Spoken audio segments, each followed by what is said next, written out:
जय हिंद साथियों मैं दीपक भारती आप सभी का आपके अपने चैनल भारतीय ज्ञान दर्शन पर स्वागत करता हूं।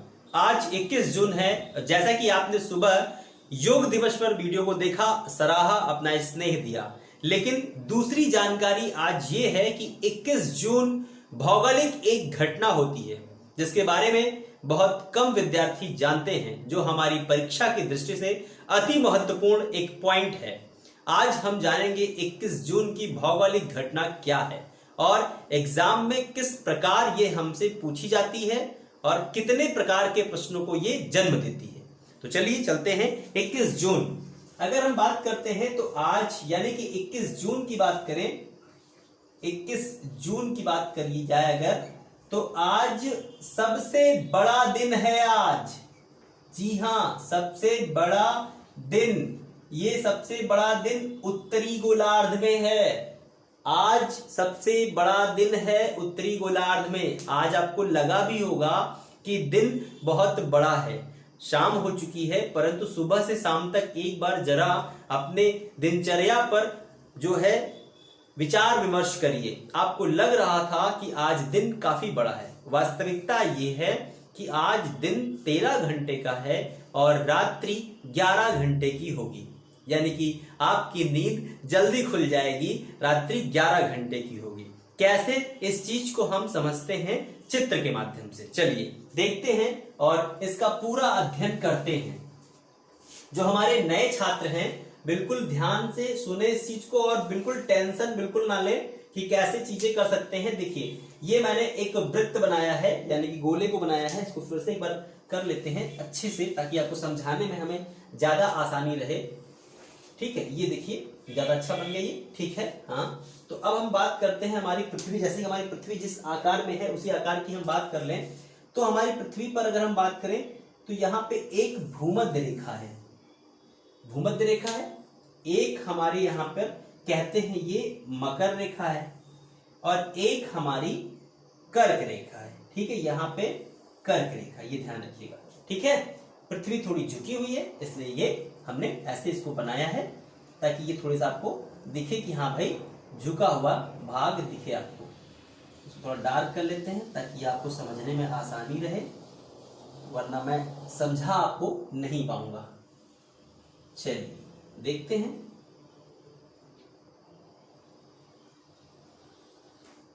ठीक है भाई, ये आपको दिख गया, ये बन गया आपका पृथ्वी। ठीक, अब देखिए ध्यान समझिएगा। अगर हम बात करते हैं तो ये 0 डिग्री होता है, ये आपका 23.5 डिग्री नॉर्थ होता है, और ये 23.5 डिग्री साउथ होता है। ठीक है, भूमध्य रेखा के ऊपरी भाग को नॉर्थ हेमिस्फीयर और निचली यानी दक्षिणी भाग को साउथ हेमिस्फीयर कहा जाता है। यानी कि हिंदी में कहें उत्तरी गोलार्ध और दक्षिणी गोलार्ध। समझिएगा ध्यान से। अच्छा, हमने क्या किया, मैथ के अकॉर्डिंग, अगर आपने मैथ में जो पढ़ा होगा, हेमिस्फीयर जब पढ़ा होगा आपने, तो हेमिस्फीयर में हम इसका विभाजन जब मैथ में करते हैं तो आपने पढ़ा होगा ना, साइन प्लस में होता है, फिर यहाँ नेगेटिव होता है, फिर यहाँ 180 प्लस थीटा, 360 माइनस थीटा, आपने ये पढ़ा होगा। तो यहाँ पे आपको एक समझ में क्या आता है कि भारत उत्तरी पूर्वी गोलार्ध में स्थित है, और भारत को कुछ इस प्रकार दर्शाया जाता है कि भारत उत्तरी पूर्वी गोलार्ध में बसा हुआ है, यही कहते हैं हम। अगर हम पूरे डायग्राम की बात करें, पूरा एक मैप बनाए अगर हम, तो मैप कुछ ऐसे बनेगा, यानी अक्षांश रेखाओं का कुछ मैप ऐसे बनेगा। देखिए, ये हम आपको छोटा सा एक जैसे कहते हैं ग्लोब बना रहे हैं। आप इसको ग्लोब समझ सकते हैं और ग्लोब के माध्यम से इसको देख भी सकते हैं। वैसे ये विषय आपकी गुरुजी ज्योग्राफी वाले गुरुजी का है, परंतु मैं इसमें हस्तक्षेप कर रहा हूँ। देखिए, अब यहाँ पे अगर हम बात करें तो ये जितनी भी रेखाएं हैं आपकी, ये आपकी अक्षांश रेखाएं हैं, जिन्हें लेटिट्यूड कहा जाता है। जो मैंने ब्लैक से अभी ड्रॉ किया था वो सभी रेखाएं कहलाती हैं देशांतर रेखाएं कहलाती हैं। ठीक है, देखिए ये सही रेखाएं जो मैं आपको ये ड्रॉ कर रहा हूं, जिनके आगे लिखा है, नामकरण किया हुआ है, वो रेखाएं अलग हैं और ये अलग हैं, एक विशेष रेखाएं हैं, इस प्रकार कहा जाता है। अब समझिएगा, ये हमारा ग्लोब बन चुका है। पृथ्वी की कर्क रेखा और मकर रेखा या किसी भी ग्रह की कर्क रेखा मकर रेखा वह डिग्री होती है जिस पर उस ग्रह का झुकाव होता है। अक्षीय झुकाव जितना होगा वही उसकी ग्रह का कर्क और मकर रेखा निर्धारण करेगा। अब बात करते हैं, ये रेखा हमारी कौन सी रेखा थी? कर्क रेखा थी। ये हमारी मकर रेखा थी और ये हमारी भूमध्य रेखा थी। ठीक है, इंग्लिश मीडियम के स्टूडेंट ध्यान दें, ये ट्रॉपिक ऑफ कैंसर है, ये इक्वेटर है और ये कैप्रिकॉन है। ठीक है, ट्रॉपिक ऑफ कैप्रिकॉन, इक्वेटर और ये ट्रॉपिक ऑफ कैंसर। अब होता क्या है समझिएगा। 21 जून की जो घटना है वो कैसी घटना है आपको समझ में आ रहा होगा। यहां से चलिए देखते हैं, मैं हटता हूं, आपको दिखाता हूं बोर्ड पर। आप देखिए यहाँ पे क्या है कि आज ये जो कर्क रेखा देख रहे हैं आप, सूर्य आज इस कर्क रेखा पर सीधे लंबवत होगा, यानी कि सूर्य का जो प्रकाश है वो इस यानी कि कर्क रेखा पर आपको दिख रहा होगा। यहां से आपको बोर्ड पर दिख रहा होगा, मैं आपको नहीं दिख रहा हूं कोई बात नहीं, लेकिन आप बोर्ड समझिए, आवाज आपको मिल रही है, सुनिए। सूर्य का प्रकाश कर्क रेखा पर आज के दिन परपेंडिकुलर है यानी कि लंबवत है। अगर कुछ बात करें तो ऐसे प्रकाश जाएगा। जब ऐसे प्रकाश जाएगा तो आज भारत यानी कर्क रेखा पर है, तो कर्क रेखा पर जितने भी देश हैं उन देशों में आज सबसे बड़ा दिन होगा और भीषण गर्मी होगी। क्यों? क्योंकि सूर्य भी ब्रह्मांड के केंद्र की परिक्रमा करता है और पृथ्वी अपने अक्ष पर झुके होने के कारण भी परिक्रमा उसका भी परिक्रमा चलता रहता है। अगर वो अक्ष पर झुकी ना होती और झुकने के कारण ही ये ऋतु परिवर्तन हो रहा है, क्योंकि सूर्य का प्रकाश परपेंडिकुलर किसी भी स्थान पर नहीं पड़ पाता है, वो इधर उधर होता रहता है। तो 21 जून को अगर हम बात करते हैं तो ये रहा आपका जून की बात अगर करें तो यहाँ पे 21 जून की बात कर लें हम, तो ये 21 जून की अगर हम बात करते हैं तो सूर्य की किरणें सीधी लंबवत पड़ रही हैं। इस रेखा पर जितने भी देश होंगे उनमें सबसे बड़ा दिन होगा, लेकिन इसके अतिरिक्त इस रेखा पर या इस रेखा पर जितने भी देश होंगे भूमध्य रेखा पर मकर रेखा पर, वहां दिन आज क्या होगा? उल्टा चल रहा होगा। वहीं सूर्य का प्रकाश हमारे यहाँ पड़ रहा है तो हमारे यहाँ गर्मी है, इस रेखा पर गर्मी, इधर ठंडी पड़ रही है, प्रकाश नहीं पड़ रहा है, तो दिन छोटा होगा, रातें बड़ी होंगी। तो कॉन्सेप्ट निकल करके आता है आपका कि जिस समय उत्तरी गोलार्ध में सबसे बड़ा दिन होगा उस समय दक्षिणी गोलार्ध में मकर रेखा पर बसे देशों में सबसे छोटा दिन होगा। जिस समय यहाँ रातें बड़ी होंगी यहाँ रातें छोटी होंगी, यहाँ दिन बड़ा होगा यहाँ दिन छोटा होगा। अब पेपर में अगर कहा जाए तो पेपर में सिर्फ और सिर्फ 4 प्रश्नों पर हमें उलझाते हैं। वो कैसे कैसे प्रश्न हैं जरा एक बार देख लेते हैं यहाँ पे। अब देखते हैं यहाँ पे, समझिएगा। एक आपसे प्रश्न बोलता है 3 जनवरी, ये प्रश्न रहेगा आपका। फिर आई होप दिख रहा होगा आपको, ठीक है। आप देखिए फिर एक आता है यहाँ पे 21 मार्च, फिर आता है 23 सितंबर, 21 जून और 22 दिसंबर। ये आपके कुल मिला करके कहा जाए कुछ ऐसी घटनाएं हैं। और एक और भी है 4 जुलाई, ये तो ये 6 ऐसी तिथियां हैं जिन पर पूरी ज्योग्राफी की घटना डिपेंडेंट है जो पेपर में आती है। क्वेश्चन पूछेगा सूर्य पृथ्वी की भी सबसे निकटतम दूरी कब होती है? 3 जनवरी को होती है, जिसे उपसौर कहा जाता है। ठीक है, सूर्य पृथ्वी के बीच सबसे अधिकतम दूरी कब होती है? 4 जुलाई को, उसे अपसौर कहा जाता है। फिर पूछता है क्वेश्चन कि पृथ्वी पर यानी कि दिन रात बराबर कब होते हैं? 21 मार्च 23 सितंबर को किसी भी रेखा पर देखा जाए तो दिन रात बराबर होते हैं, 21 मार्च 23 सितंबर को। इसके अतिरिक्त किसी भी रेखा पर यानी कि कोई ऐसा समय नहीं होगा जब दिन रात बराबर होंगे, या तो दिन बड़ा होगा या तो रात बड़ी होगी, ऐसा ही होता है। फिर पूछता है कि उत्तरी गोलार्ध और दक्षिणी गोलार्ध को बांटने के बाद वो कहेगा उत्तरी गोलार्ध में सबसे बड़ा दिन तो 21 जून, सबसे छोटा दिन 22 दिसंबर। ये उत्तरी गोलार्ध में कॉन्सेप्ट रहा, लेकिन इसी को ठीक उलट करते हुए दक्षिणी गोलार्ध में सबसे बड़ा दिन 22 दिसंबर और सबसे छोटा दिन 21 जून को होगा। यानी कि आज हमारे यहाँ गर्मी सबसे बड़ा दिन है। मकर रेखा पर बसा हुआ ऑस्ट्रेलिया एक देश है जहां पे आज दिन सबसे छोटा होगा, रात बड़ी होगी। ठीक है, ये आपको कॉन्सेप्ट समझ में आ रहा ना। 12 घंटे का दिन 12 घंटे की रात कब होगी? 21 मार्च 23 सितंबर को होगी। 12 घंटे का दिन भारत में और 12 घंटे की रात कब होगी? तो 21 मार्च 23 सितंबर को ही होगी। लेकिन कहा जाए 13 घंटे का दिन भारत में और 11 घंटे की रात कब होगी? तो वो आज होगी, 21 जून को होगी। अगर आपसे कहा जाएगा कि भारत में 13 घंटे की रात्रि और 11 घंटे का दिन कब होगा? तो 22 दिसंबर को होगा। ये बात ध्यान रखिएगा। अब होता क्या है, सारा खेल हमारे हिंदू कैलेंडर के अनुसार अगर देखा जाए तो आपको महाभारत का युद्ध याद होगा। महाभारत का युद्ध 18 दिन चला। 18 दिन के बाद देखते हैं कि महाभारत के युद्ध में अगर आपको पता हो तो 16वें दिन यानी कि जो भीष्म पितामह है बाणों की सैया पर आ चुके थे। तो बाणों की सैया पर जब लेटे रहे तो उन्होंने 58 दिन तक अपने मरने की प्रतीक्षा की। उनको इच्छा मृत्यु वरदान प्राप्त था। वो चाहते तो वो जिस समय बाणों पर लेटे उसी समय अपना शरीर त्याग सकते थे, लेकिन नहीं। क्यों ऐसा हुआ? क्योंकि सूर्य उस समय कहा जाता है कि मकर राशि में सूरज थे। मकर राशि से जब कर्क राशि में सूरज प्रवेश करता है यानी कि 22 दिसंबर के बाद सूर्य, अब देखिए आज कर्क राशि से सूरज निकल जाएगा, आज की रात्रि से कहें अगर निकल जाएगा, कल से सूरज धीरे धीरे दक्षिण दिशा की ओर बढ़ना शुरू होगा, दक्षिणायन होंगे सूर्य दक्षिणायन होना शुरू हो जाएंगे।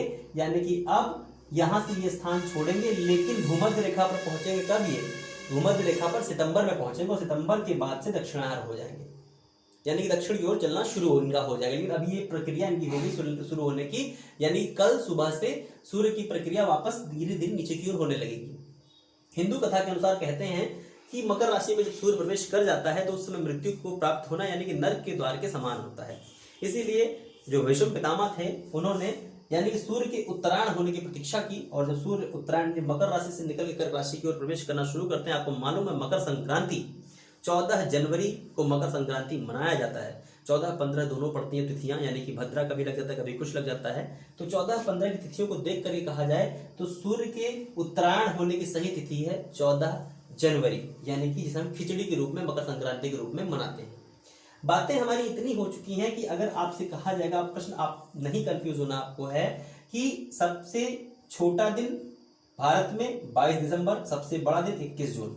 ठीक इसी प्रकार उल्टा यहां करेंगे, मकर रेखा पर करेंगे, सबसे छोटा दिन 21 जून, सबसे बड़ा दिन 22 दिसंबर।